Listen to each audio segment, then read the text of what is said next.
Well, welcome to the fourth in this series of historic Chevy Chase's webinars on Chevy Chase at 250. Um, this is the fourth and final session, and we've covered the entire arc um, of American history seen through the eyes of us here in Chevy Chase. Tonight is a webinar, so we have three panelists who will make some presentations and have some conversation, and then we'll look forward to answering questions and comments from you in the audience. Um, if you can, as those questions arise during the presentations, feel free to write them in the chat box, which is in the bottom of your screen, or in the Q&A, which is on my screen anyway. You have to click on the More button to get the Q&A function to be visible. But we appreciate that, and then we will, if we don't answer those in the course of the presentations, we can certainly do so afterwards. We've got a lot of material here tonight, a lot of slides for you to look at. Before I start, though, I do want to thank you all for attending, and especially those of you who made a contribution to HCCDC. It's my casual observation that people whose name begin with J contributed more than other attendees, but the rest of you can take what you will from that. But I think with that, I'm going to ask Carl Lankowski to turn on his camera and microphone and join and introduce the session for us. Well, thank you, Chaz, and good evening, everyone. Tonight, we bring our four-part webinar series on the 250th anniversary of the founding of our nation, not so much to a conclusion as to a rededication to the project of reflecting on the collective experience of our neighborhood in order to chart a better future. The series was conceived as a mechanism to encourage us to engage in some strategic thinking about how we want our neighborhood to develop. We organized the series as a response to the question, how can we in Chevy Chase, D.C. redeem the promises of the Declaration of Independence here and now? Over the previous three sessions, we covered the arc of American history locally, from colonial times to the build-out of modern Chevy Chase, D.C. Now, taken together, these sessions showed us that history is not unidirectional. Progress is not predestined. Freedom, justice, and equity are values that demand constant attention. Our break with Britain was engendered by acts that violated fundamental rights traceable to the earliest European settlements on the eastern seaboard. In this series, we discussed how the revolutionary rhetoric of the 1770s was never matched, at least in practice, by a society that permitted the enslavement of millions of its inhabitants, even if a tiny minority of African Americans clung to a precarious status of freedmen, as was the case with the descendants of George Poynter and Caroline Branham, who built their lives on Broad Branch Road. In our session on the Civil War and Reconstruction, we saw the revival of hope. The Republic was refounded with the active agency of the oppressed, including our Harris neighbors who joined the first Black regiments. It was a victory of the spirit signaled by the amending of the Constitution. In our last session, we considered the strategies of containment and reoppression of the African American population via suburban development. Chevy Chase was a leading example. The founding father of our neighborhood aggressively pursued his vision of white supremacy locally and as a United States Senator nationally. Tonight, we conclude this series with commentary demonstrating that the spiritual wrecking ball of legally supported and culturally entrenched racism was not embraced by everyone. Even within racially exclusive white Chevy Chase, people of character aligned with the burgeoning civil rights movement and helped steer our neighborhood and our city in a better direction. Decades later, neighbors joined together to recapture the arc of national history locally, effectively building the platform for our conversation in this 250th anniversary year. I want to suggest that we're under a special obligation to tell this story today. Our neighborhood remains wealthy and overwhelmingly white. We find ourselves in a decade of renewed attacks on the nation's founding principles.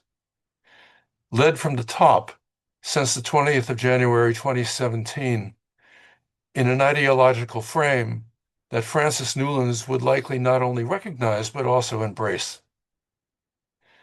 Our task lies first to understand this moment as the recrudescence of earlier episodes of division and exclusion, and second, to act in the spirit of the Declaration with practical measures that answer the call of our own local history. Decades of willful neglect of our own local history accompanied progress toward greater inclusion in the 1950s and 60s.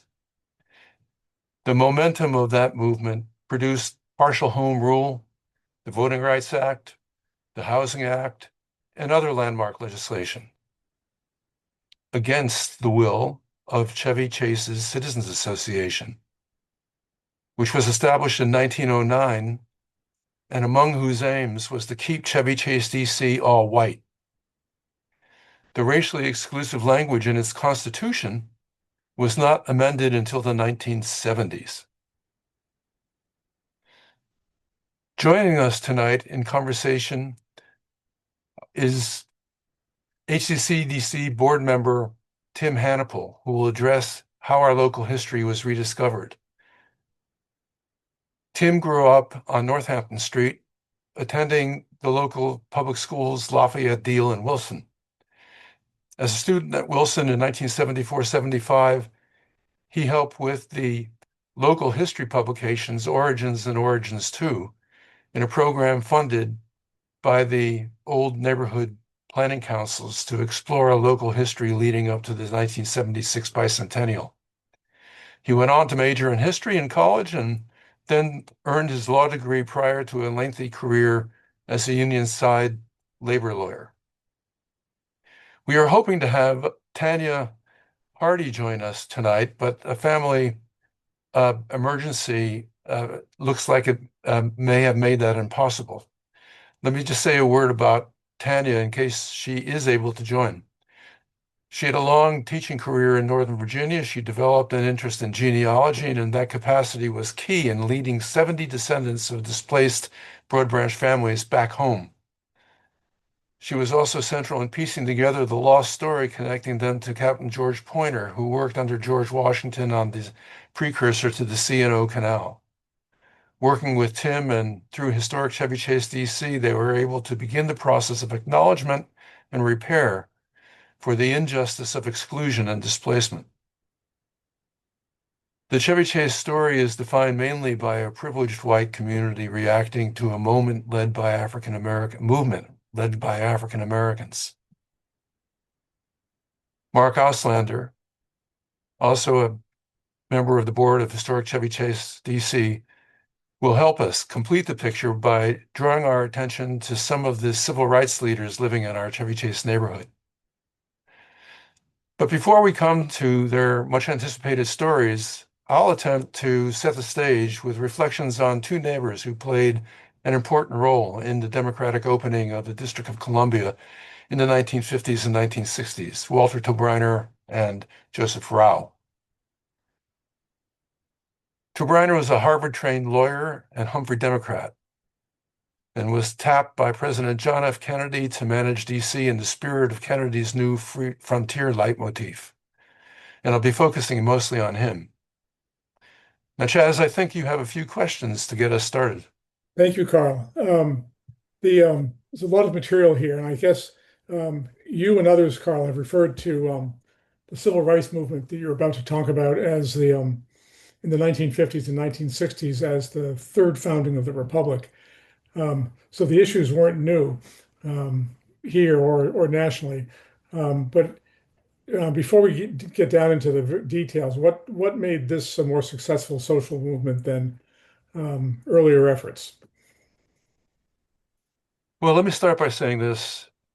Despite focusing on two white guys, actually approaching this topic from approximately the same point of view as Eddie Glaude in his new book, America, USA: How Race Shadows the Nation's Anniversaries. Very topical right now. His angle echoes another liberal's book. That's Reinhold Niebuhr's The Irony of American History, that was published in 1952. The tragedy and irony lie in our inability to reconcile two notions of ourselves as Americans. A nation born proclaiming universal freedom and justice versus the vocation of a white nation.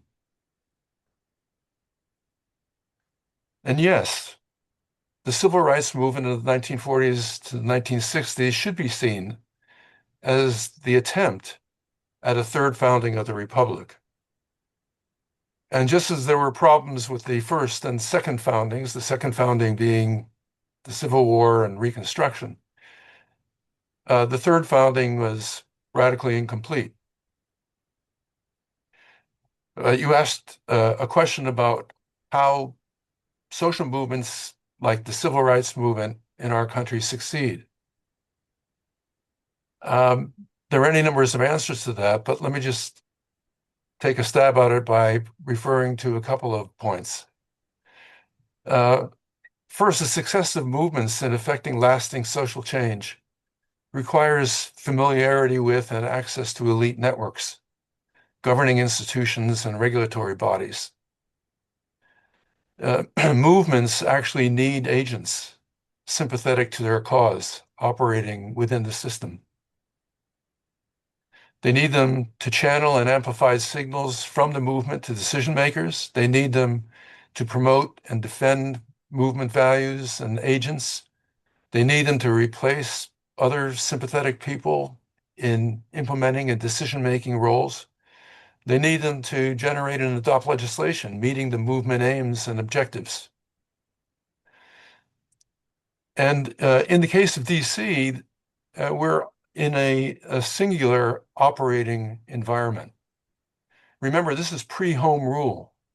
So we were in a situation that was governed by commissioners that were appointed by the president and ratified by the Congress and by congressional committees that operated as the actual legislatures for the District of Columbia.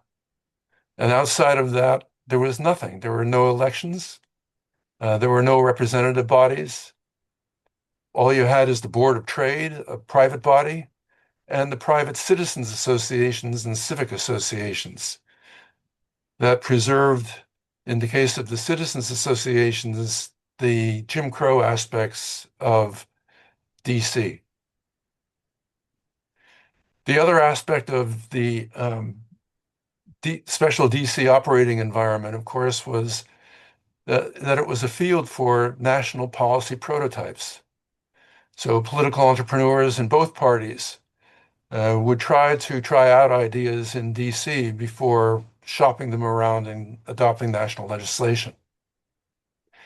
Obviously, we're seeing that today. The question they faced, Torbriner, Rauh, is what does liberal look like in an increasingly black city before partial home rule in a Democratic presidential administration? The interleaving of local and national, that is federal dimensions, are what make focusing on Torbriner and Rauh together useful. Rauh was operating mainly on the federal level, where Torbriner was more focused on the local level. So it was about the navigation of political opportunity structures in the nation's capital. They were working at different levels of the federal system and reinforced each other's efforts for the most part. And channeling the energy of an African-American-led, and it's important to emphasize this, an African-American-led mass movement was not the only challenge of liberals. but it was central in DC. So Carl, Torbriner and Rauh were both Chevy Chase residents. Can you talk a little bit about that? Did they know each other? How did they fit in here and play those roles? I'm going to put a couple slides up too. Yeah. Yeah. Well, thanks for the question. So there are neighbors. Um, one was born here. One was born in Cincinnati. I'll get to that in a second. But Joseph Rauh and Walter Torbriner were of the same generation. They were born 9 years apart. Torbriner in 1902, died in 1979. Joe Rauh was born in 1911. He died in 1992. Their political orientation was liberal. Uh, the fact that they were both Jewish probably had something to do with their liberality. I could go into, if you're interested in the Q&A, some of the connecting ligaments there. They were both lawyers. They both attended Harvard Law. Both became our neighbors. Torbriner lived in the new house that was just built. They moved into it at the corner of 33rd Street and Rittenhouse.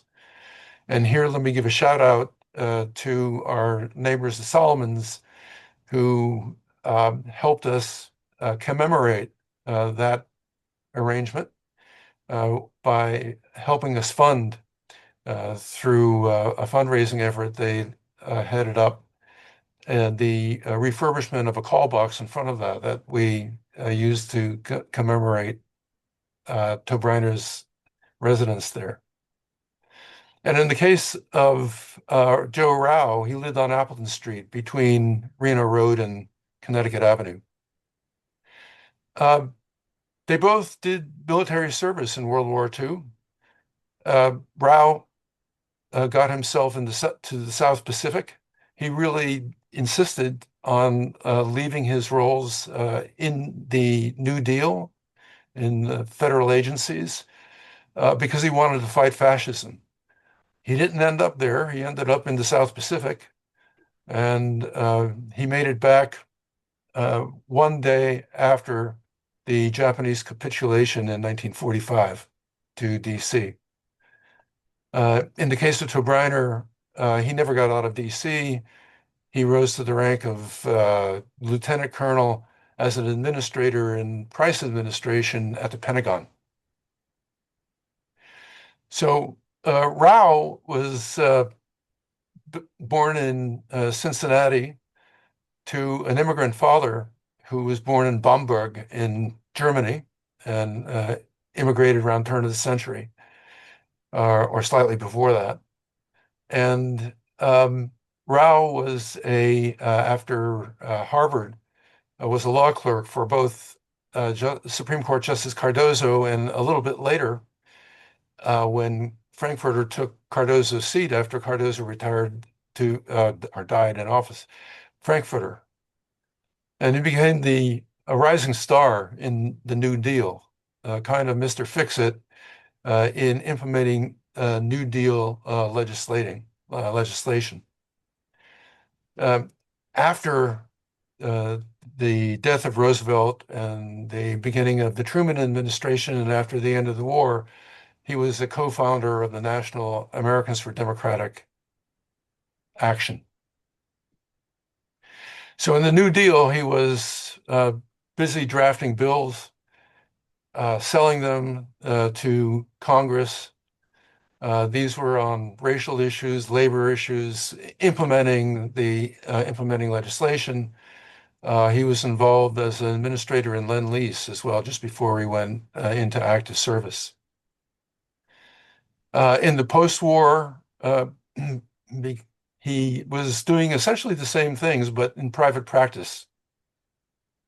He was, in effect, the de facto general counsel for the United Auto Workers, working for Walter Reuther, a progressive unionist, and took on many pro bono cases protecting civil rights in a vast array of issues, Red Scare, labor, etc., on a pro bono basis because he had a retainer with the UAW. Carl, I have my eye on the clock, and I'm wondering if you could tell us about what was going on in DC, and that may lead you more over to Briner and what he got done. Yeah. So again, thanks for the question. What did they accomplish? In Torbriner's case, and I'm going to focus mainly on him at this point, you have to divide the accomplishments into two phases. In 1952, in the last year of the Truman administration, he was appointed to the DC School Board, and he was a progressive. He was a liberal progressive on the DC School Board. And it was a segregated system, of course, that was changed in 1954 by the famous landmark Supreme Court decision, Brown versus Board. But Brown versus Board didn't reach DC because DC special status. The case that was related to DC was Bowling versus Sharp that was joined with Brown versus Board. And by then, he was the president of the school board. And his contribution there was to move expeditiously, not with all deliberate speed, as the Supreme Court asked, but right away to move toward desegregating the DC schools. And it was on the basis of his relative success in that. These were the years under the Eisenhower administration. Remember when federal troops had to be sent to Little Rock, Arkansas, to make it safe for Black girls and boys to desegregate the high school there. That didn't happen in DC, thanks, among other things, to the leadership of Torbriner and on the school board during these years. That caught the attention of Kennedy, who, of course, won the 1960 presidential election.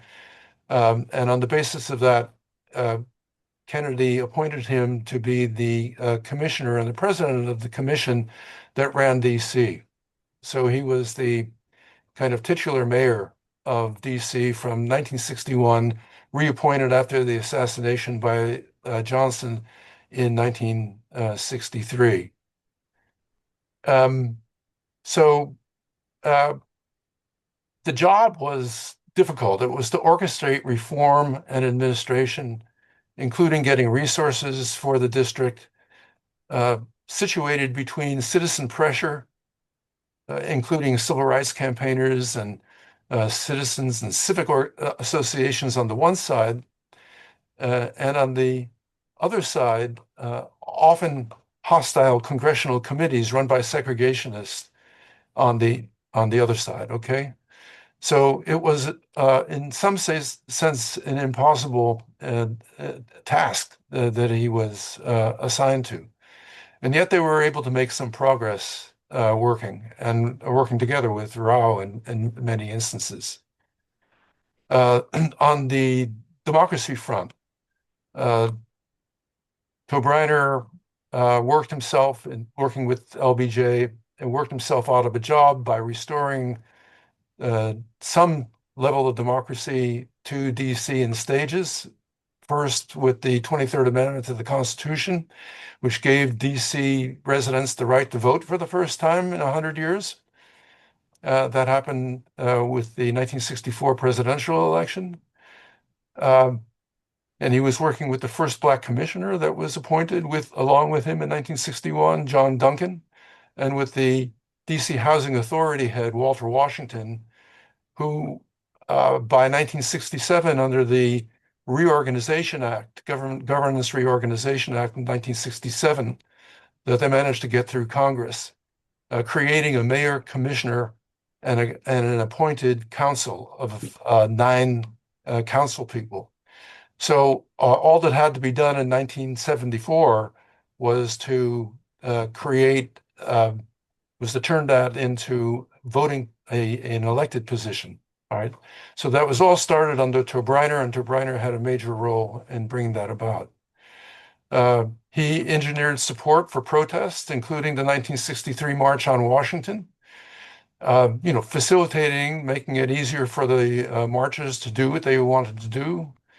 He introduced policing reform, stopped arrest created an ordinance which stopped arrest without probable cause. So he was directly involved with the police department. He instituted a housing reform, which was very important, and created an ordinance ending racial discrimination within the district, and tried very hard to ask or get the surrounding suburbs to do something like the same so that the African American community would have more choice in where they wanted to live. The surrounding communities never did that, of course.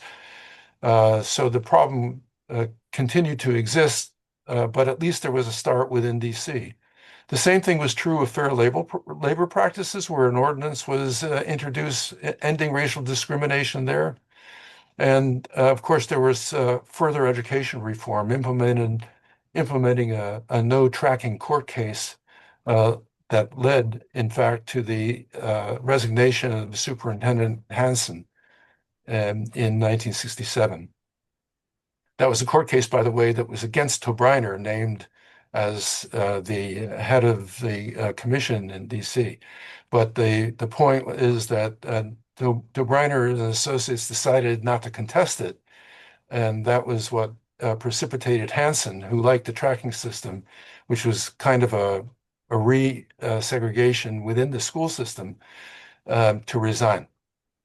My conclusion: the driving force of the civil rights movement were the African Americans who sought justice from their lived experience in DC and beyond. But they were aided by white allies whose sense of justice led them to fight for fairness and equity. Two of the most important allies were our neighbors, Joe Rauh and Walter Torbriner. This is a very important point I'm about to say now. Their service was to themselves, to their own souls. It was not a concession or a favor to the Black minority. It was to redeem themselves. Amen. Thank you. Well, I'll have some questions about that later for you, but we are running short on time, so I appreciate it. Mark Auslander is going to speak next about some of the other neighbors we had here, who were also involved in this period of enhanced but incomplete civil rights. And I'll let Mark just go so we don't waste time with me talking about it. Mark, all yours. So I'm going to speak a little bit partially autobiographically. I lived in Chevy Chase with my family, my parents and my sister from 1964 onwards, first on Broad Ranch Road and then on Chevy Chase Parkway. So my parents were involved in the movement and knew a number of the individuals who we'll be discussing.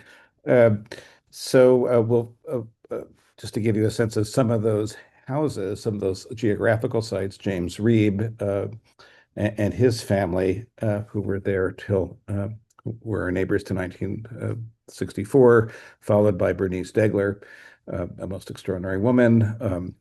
James and Lula Farmer and their family at just a little bit up the street at 5129 Chevy Chase Parkway, Julian Bond a little bit later. And then the fascinating story of Regency House, which is strongly associated with Walter Washington and his vision as the first democratically elected mayor in a long time for putting the Fair Housing Act in law and spirit into motion. And we'll see the sort of complications of this neighborhood. So beginning with James Reeb, some of you are very familiar with this remarkable figure who had moved from being a Presbyterian minister to, out of social conscience, a Unitarian minister, came into All Souls Church, very involved in their social justice Unitarian Universalist movement, and then was placed in the parsonage for the assistant minister, which was 5700 Chevy Chase Parkway, at the intersection of Chevy Chase Parkway North and Northampton. Many of you are familiar with the house. Then he transferred in a sense that he couldn't really do the kinds of social justice work he felt with the African American community. if he wasn't living in an African-American community, and so moved with his family to Roxbury, Massachusetts, primarily working with the American Friends Service Committee. And then after Bloody Sunday on March 7th, 1965, the famous picture of John Lewis here having his skull fractured uh, by the county sheriff's office. Uh, uh, there was a call that went out from Dr. Martin Luther King Jr., of course, to clergy from all over the country to come and join in a march. Reeb did that, and then immediately after the march, he was attacked with two other ministers and was beaten, lingered on for a couple days, not being treated locally within Dallas County, transferred all the way to Birmingham, and never recovered, died of his wounds. So a particularly horrific story, which nonetheless was, of course, vital in terms of LBJ's push then for legislative relief. I mean, it was one of the complexities of the movement, of course, that while a great majority of those killed in the movement and in its precursor were African American, it was often the white victims that came to national and international attention. And Reeb was certainly one of those, coming as he did from Wyoming, where this and similar headlines went around the country and the world.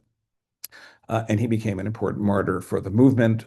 He was a marvelous and extraordinary figure, but there are many, of course, ironies. Now, he was, of course, by the time this happened, he had left Chevy Chase, but was still remembered by many neighbors as a person of conscience. If you go to Selma, you'll see several memorials to him, and the story of what happened right there on this very street when he was brutally attacked.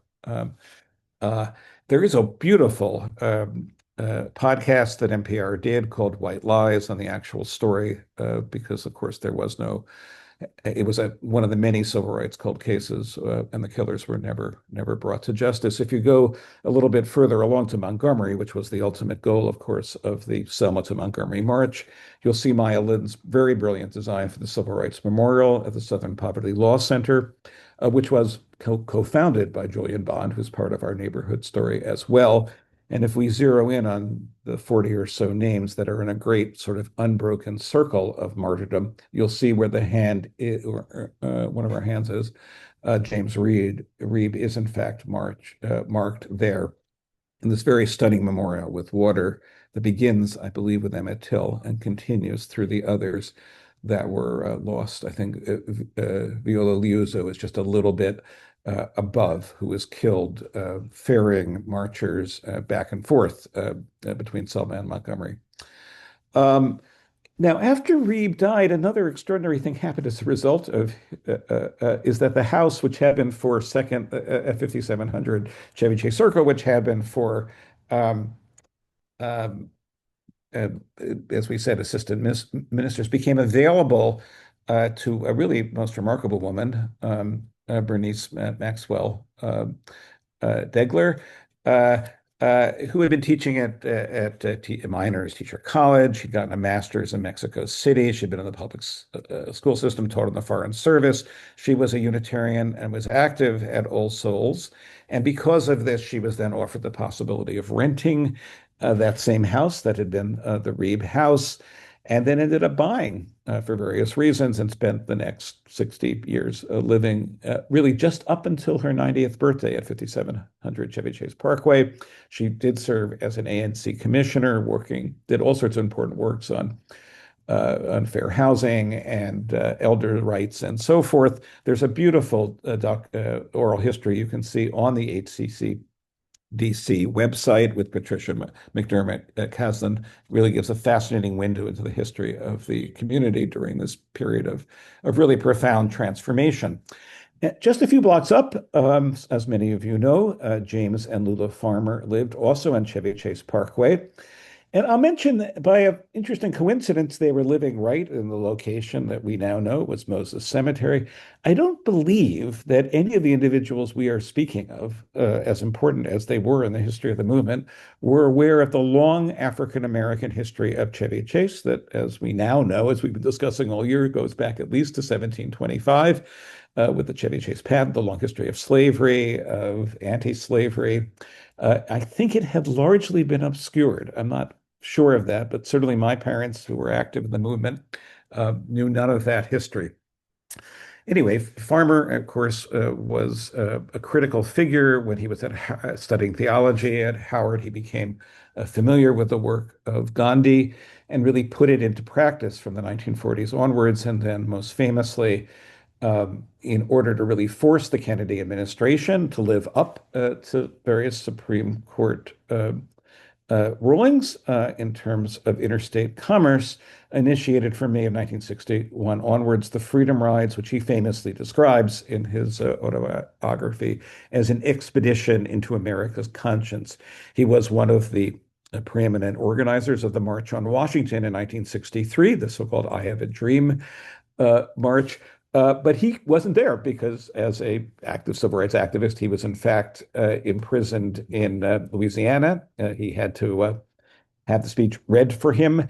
Watching on TV, a TV was brought into his jail cell.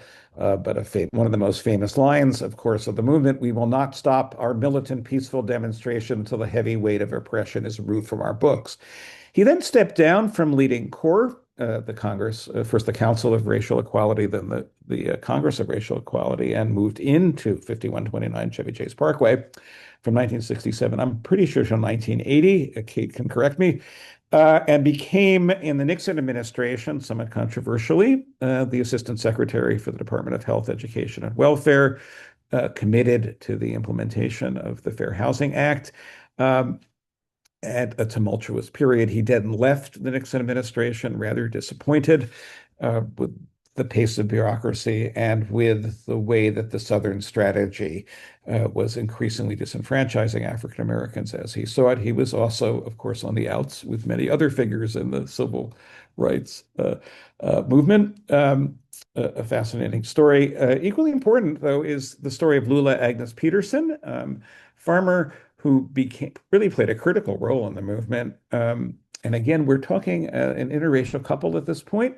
She became the comptroller of the Congress of Racial Equality, later became very active in the Women's Strike for Peace, which is how my mom knew her. She died, and then a few years later, I believe in 1980, James moved. He taught at Mary Washington, and his daughters, Tammy and Abby, have helped to document this extraordinary history.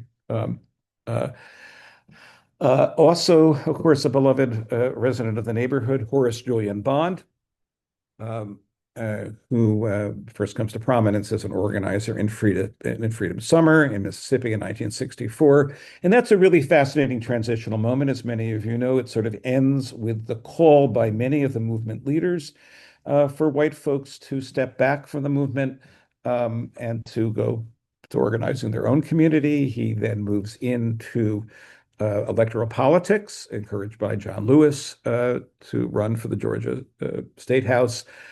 He wins, but it takes him a long time because he's a vocal opponent, of course, of the Vietnam War. It has to go up to the Supreme Court for him to successfully assume his seat. He also, as we mentioned, co-founded with Morris Dees the Southern Poverty Law Center. He has, of course, a stellar career, as we all know, and becomes the chair of the NAACP, teaches at Harvard, at American University, where I now teach, and was always a visionary. Late in life, was fighting not only for DC statehood, but for marriage equality, an activist in climate change, and so forth. By the late 80s, he's living at 5435 41st Place in Northwest with his wife at that point, Pamela Horowitz, and really was a active presence, often seen in the neighborhood at everywhere from the Avalon Theater to the Parthenon Restaurant, and After his death, the house is kept, and here's Pamela. He did love, there were two phrases that she thought were quite suited for him: race man and easily amused, that sort of characterized him. And when this beloved bench was dedicated in front of the Library and Community Center, here's Pamela, his widow, the dedication with those phrases. It's important, though, as we sort of think about these figures, who, interestingly enough, were in all cases interracial couples, um, who, were full welcomed members of the community. We should contrast with a few blocks away the story of Regency House. Now, Regency House, as many of you know, was constructed in 1964 as a 9-floor private apartment, even used to have a swimming pool on the top. And this was something that Washington and Walter Washington and others were deeply committed to, was converted to public housing in 1969.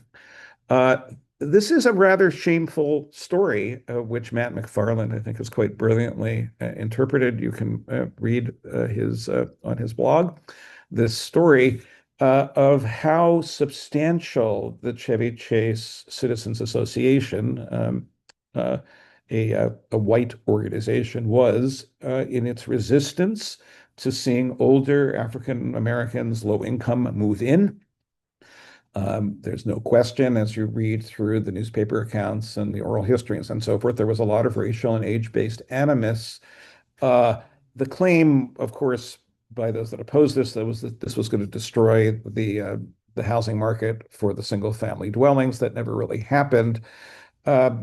But it certainly highlights some of the enormous challenges that are faced to this day in trying to move the neighborhood away from zoning that is almost exclusively oriented towards single-family housings, towards a more economically and racially diverse possibilities for multifamily housing.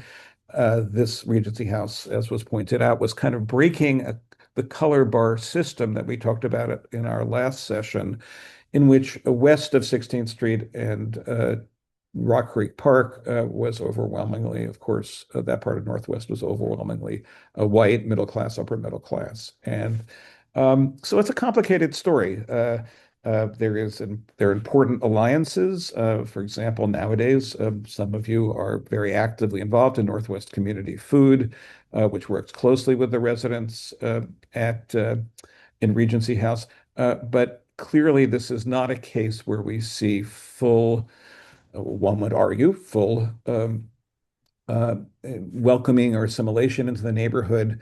And it's just a reminder of the long road that's ahead for a truly inclusive neighborhood. So as we sort of the questions that we've been asked to think about, where do we go from here? The story of Regency House and what future affordable housing structures in the civic core will look like. It's important to look back at that history and think how can we move forward. So with that, I'll stop sharing and turn things back to Chaz. Mark, thank you very much. We are really late on our time, and so I'm going to make an audible call here. And there's a bunch of questions I have just on the basis of what you and Carl have talked about, Mark. And I'm going to ask our audience members to be thinking about questions, because at the end of the day here, the issue is so what, and what's next. And I think we're going to have to schedule some follow-on sessions in the fall in order to explore that to the extent that it needs to be explored.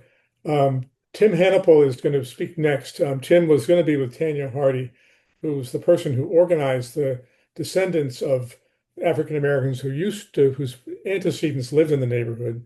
And so I refer to those descendants as the should have been neighbors, who aren't. And but Tim with Tanya organized this group over the last 5 or 6 years to unbury the history and help bring us to this moment. But Tim, I know we haven't left you a ton of time, but if you could do what you can with the time, that would be great. Go ahead. Thanks so much, Chaz. I hope everyone can hear me. I'm really sorry that Tanya could not be here tonight. She sends her regrets. She is dealing with a family health issue. But we wanted to title our presentation, Chevy Chase history includes a movement for reconciliation. We have been doing a lot of good work, and it was so curious to hear Mark say that he didn't know anything about the history of the Black families that lived at Broad Branch and Fort Reno. I sure didn't either, and I grew up on Northampton Street, just a block away. So in talking about our presentation, I just have 4 or 5 slides on the actual history. And then I have a bunch of slides, but I'll run through quickly on what has been done to try to move and acknowledge and reconcile the history and move it forward. And so that's why, of course, I have that picture of the wonderful Harris descendants, Pointer descendants family reunion in 2015. But let me move to some of the other slides. The source for all of this, of course, is Barbara Torrey and Clara Meyer Green. They did the beautiful book, Between Freedom and Equality. They have a great website for teachers that's shown here. So, of course, in trying to describe in 4 or 5 slides 250 years of Black history in Chevy Chase, a bit of a tall order, but we've already done that. We did it up at Lafayette Pointer Park, and we did it with the signs there that Kate, who's on the call tonight, and Tanya and I put together. So I'm just going to focus just for a few minutes. Anyone could go up to the park and see the sign. The nice thing about this part of the reconciliation is that the name change is permanent. It would take a statutory change to change it, and the sign is permanent. The signs, there are 2 signs that I'll show you about. One is kind of behind me there. I'm going to start with the top of the big sign right in front of the rec center because it focuses on the land, and that's what we wanted to focus, and the descendants wanted to focus. James Fisher, the 8th generation descendant of Captain Pointer, always talked about the home village, and that's it right there in purple in the 1925 atlas. And we put that right at the top of the sign because we wanted to show that's where the home village was of the 6 or 7 Black families that lived right along Broad Branch Road. And you can see the sizes of their plots. Here's Northampton Street in 1925. Quesada Street was not through yet, but this was the home village of Mary Ann Plummer Harris and her family from about 1840s until 1928, when they were evicted to build all-white Lafayette School. And so the sign talks about how that village came to be. But just moving on and connecting back to George Pointer was the descendant. And what's amazing is that the Pointer descendants lived at 5803 and down on Broad Branch Road, right next to 5801, which is the Jocelyn Julian, who I hope is on the call and is currently a member of the Board of Historic Chevy Chase. Her family lived there, and they were both associated with George Washington. Captain Pointer worked on George Washington's Potomac Canal for almost 40 years, the precursor to the C&O Canal. Here he's seen pictured with a painting that we commissioned from a local artist, Richard Swartz. That's actually James who posed. That is Captain Pointer piloting John Quincy Adams to the groundbreaking of the C&O Canal in 1828. And that is his granddaughter, Mary Ann Plummer Harris, who settled on Broad Branch Road. So that's the front of the big sign. On the back of the big sign, of course, we took their story forward, and we started with the Pointer descendants in the Civil War. And Chaz touched on this, but of course, this was centrally located in the of course, the Harris brothers, John and Joseph, who were 17 and 21 in 1863 when they volunteered to join the newly constituted U.S. Colored Troop 1, thanks to Abraham Lincoln and a lot of lobbying by Frederick Douglass to allow Black troops to join the Union Army. John and Joseph were immediately enlisted. And here is the picture of U.S. Colored Troop 1 training on what was then called Mason Island, but what is now Roosevelt Island. And they did it there in the middle of the river because they wanted that training of the Black troops to be separate. They were afraid that they would be objects of derision and attack. And so there are their muster records down here on the sign, on the back of the sign. They were both wounded in action in the Battle of Petersburg. So that's the back of the sign. So that takes our history forward. And then we had a separate sign, which is actually behind me, for Mary Ann Plummer Harris. She was the person who settled on Broad Branch Road with her husband, Harris. And they went on to have 8 children, 2 of whom served in the Civil War. That is a picture of the home taken in 1928. And we wanted to put that sign there above the basketball court because that was the land. And just to go back one, you can see the top of the hill there, the basketball court just behind behind the camera. Those are the big oak trees. And James would always say when he first went to the park in 2011 or 2012 with Tanya and with Barbara and Tiggy, he noticed these oak trees, these tall oak trees, and he thought this was where his family was. And there was a great sense of homecoming, but also a great sense of loss, that James was just, very profound in the way that he spoke about that loss and coming into learning about that history much later in life, and what it would have been like if he had known that history when he was 8 or 9, when he was feeling very disaffected growing up in DC in the 50s and early 60s. So that's why we thought it was important to put that sign there where the kids would walk by every day when they're playing basketball. There is the full, and the sun is in the way.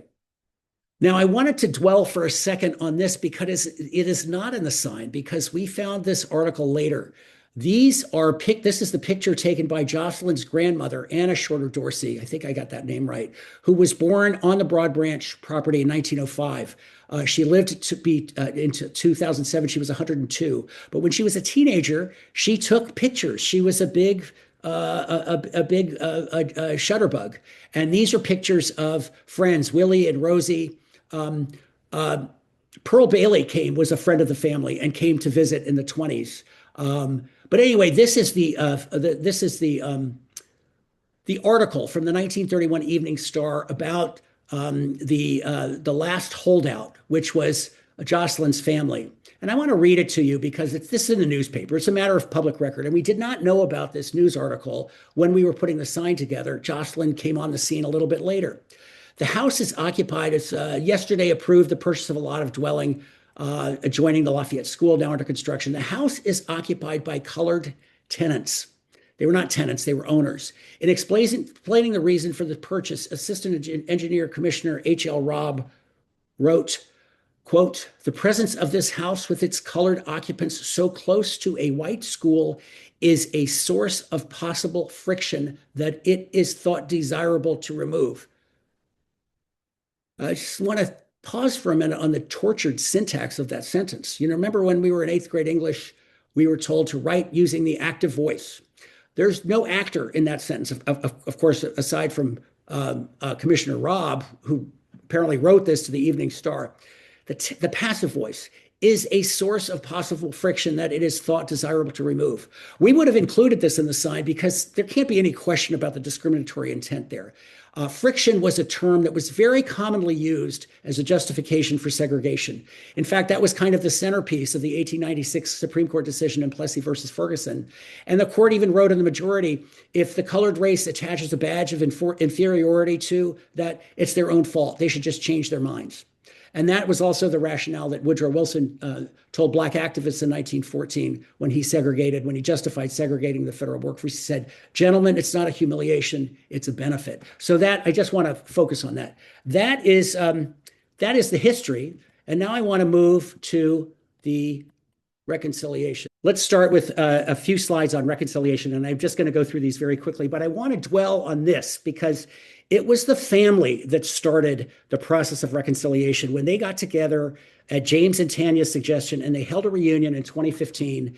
And that is that beautiful day at the park in August of 2015, where 50 or 60, there were many events over that weekend. It was a big, long Black family reunion up at the park in front of the oak tree.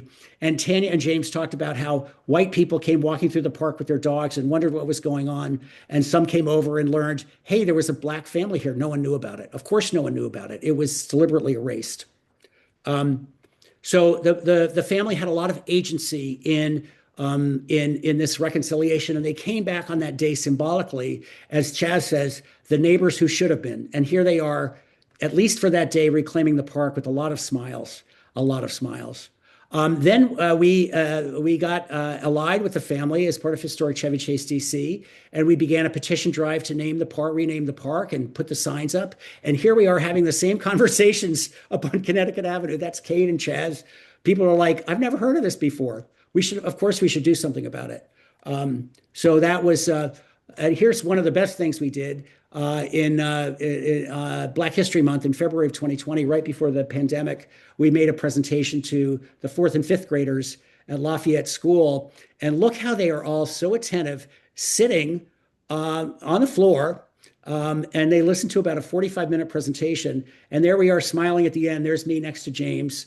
And the students asked these amazing questions. They totally got it. Like, "Ooh, Mr. Fisher, what would have happened if your family still had that land?" They got it. "Was the amount that they paid your family enough?" And of course, James said, no, it wasn't enough. They could not recreate that home village where people would go back to for generations. They could not recreate that. But it energized a lot of those 4th and 5th graders to the point where here we are testifying. When you change the name of any public DC-owned land, you have to have a statute passed by the DC Council. So there is our friend Penelope Mason and our friend Marley McKay, who were part of the letter writing campaign organized to send letters to the mayor and council in favor of the name change, to get the name changed. And here we are testifying, and then we had the grand opening in June of 2021. It was a beautiful day. And there's Tanya right there.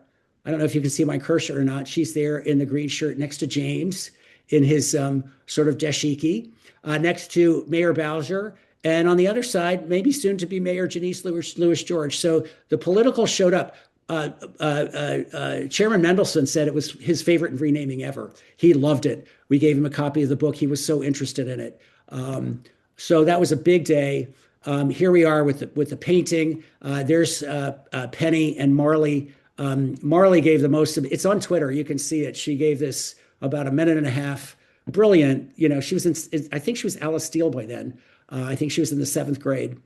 Brilliant young student. I just have a couple of more, and then I'm going to stop. Some more pictures from that day. There's Karen, one of the descendants. There's Chaz, Carl and James with our Civil War reenactors. A whole separate reconciliation effort happened at the National Park Service. There in 2023, this was one of James's last appearances before he passed away in early 2024. Again, a beautiful day. The Park Service, which is kind of the historian of the United States government. This is now, and I'm happy to say it was not removed recently. It would have been back by court order, but there it was in 2023. There's the family reunited. They don't often reunite. There's Tanya and James and James's son, James's sisters. And there's the staff of the Park Service that led this, led by the amazing Ranger Bernice Sewell. I have 2 minutes left. Just a couple of other slides to show what Historic Chevy Chase DC has done in cooperation with the UDC Oral History Project. The Black Broad Branch Project was started. We had testimony from our groups on reparations in front of Kenya McDuffie's hearing back in, I think, 2022. And now I really just want to encourage people to go to the Historic Chevy Chase DC online museum to meet the descendants. They were all, interviewed over 2 sessions by the UDC students, and we were able to put vignettes up on our website. I really encourage you to read them because they talk about their agency and the loss, what it means to them, what they hope for in terms of reconciliation, restorative justice, education. James always said, we want the land back. So I really encourage folks to take a look at those vignettes. And I will stop there and I will turn it over to you, Chaz. Thank you very much, Tim. I'm going to add a little bit. We are 2 minutes away from our ending time. And so I'm going to ask our attendees tonight to help us out in this way. And that is, I've got a set of questions, and I'm hoping that you do too, because we haven't really answered the what do we do now question. And so my 2 questions that are probably the same question as I think about it. The first is HCCDC and others got together to recognize the long buried history. And we've gone over a lot of the the entire period with our 4 webinars. The park was renamed. We have the signage. Question, isn't that enough? The answer obviously is no, but the question is what to do. Many of us know that Professor Rauh at Harvard and others, including some of my colleagues at the Urban Institute, have done research that shows where you grow up affects your life outcomes. Your health, your schooling, your clean air, safe streets, economic and social amenities. I note that, within walking distance of my house, there are 5 full-service grocery stores. That's not true across the city. And so every neighborhood deserves to have high-quality services. And the question I have for all of us is, what role should Chevy Chase play, if any, in addressing this life-affecting difference within the District of Columbia? We have a bunch of experts in our audience this evening, and I guess I would invite people in the audience to make some notes as you reflect on what you've heard tonight and in the previous 3 sessions, and send us some questions or send us your views. What should be done, if anything? And I know we're in the process of organizing our fall activities for HCCDC, and this is a topic I know that's occupied us for better part of a decade almost now. And it's obviously important now. The controversies about the civic core and the design of the library are heated, but they're sort of superficial compared to the depth of the challenge I think we have as a city and as a country. So if I could do that, ask people to do that, I'd like to end this evening on that note, since we're running out of time, unless any of the panel have Yeah, anything else to I'll add. just speak because Tom has asked about Moses Cemetery, which a lot of important work. So Thank you, that's Mark. historically linked. It's important to remember, as important as Dry Meadows Farm was, there was another village a few blocks to the east, sort of roughly where Caseta and Utah come together. And that was the so-called Hepburn Tract. And that is much older. I mean, that dates certainly to Black land ownership in 1813 from John Hutton, who seems to have been a former enslaved person associated with the Bell Plantation, who then becomes free. And that remains under Black land ownership even longer, almost into the 1940, to the eve of World War II. So associated with that site was White's Tabernacle, an important religious organization that is historically connected with the Macedonian church that's on River Road. And so those folks are very closely connected with Moses Cemetery at the intersection of what's now roughly was at Chevy Chase Parkway, Reno Road, Nebraska, and then is moved out further out River Road and has been in the news a lot. So these are very complex stories that tell us the deep story of the multiracial history of Chevy Chase that, as Tim says, had been largely obscured, but which lives on in the memory of many descendant families. Thank you, Mark. With that, I do want to close, and I want to thank Mark and Tim and Carl for the immense amount of work that's gone into the work tonight, but also thank you for showing up and sticking with us through this. This was videotaped, and we will edit the gaps and then put it up on our website where the other 3 in this series are sitting today. And while you're there, you can look at the surrounding materials, the Museum of the Black Broad Branch history. There's a whole separate thing on the panels about this 250-year project that have been in the windows of CVS store for the last several months. But I want to invite people to email us at events@historicchevychasedc.org with suggestions, requests, and comments on what you've heard tonight, and if you've been with us for all 4 of these sessions across the whole event. I can't end an event as the treasurer of this group without also, of course, thanking people for their contributions over the period of the series and their membership, and invite those who haven't taken that opportunity to do so. We will be present at Chevy Chase Day on September 19th. We're helping organize that with the Chevy Chase Community Association. And so if you're there for that event, stop by and talk to us. We'd love to talk to you there as well. Um, and since I'm also in the business of selling things, then I can suggest that our plaque program, which creates historic plaques for houses, is a great Christmas present. And if you order one now, we might be able to get it for you in time for that holiday. Um, Carolyn Nasden, who's organizing that program for us, is doing an amazing job. And we've got a bronze option and an aluminum option. Um, but we've got so much more on this topic we could talk about. I would ask Carl to talk about what's happened in Shaker Heights, Ohio, which had a similar challenge that ended up a little bit differently, and I think is instructive. And so I hope we can come back to that in the fall. But look, a bunch of people with expertise both on local issues and national issues in our community and in this audience. And so we'd love your help thinking about future programming and where we should go next with this topic. With that, thank you all for your participation and attention, and we will see you at our next event. Thank you very much.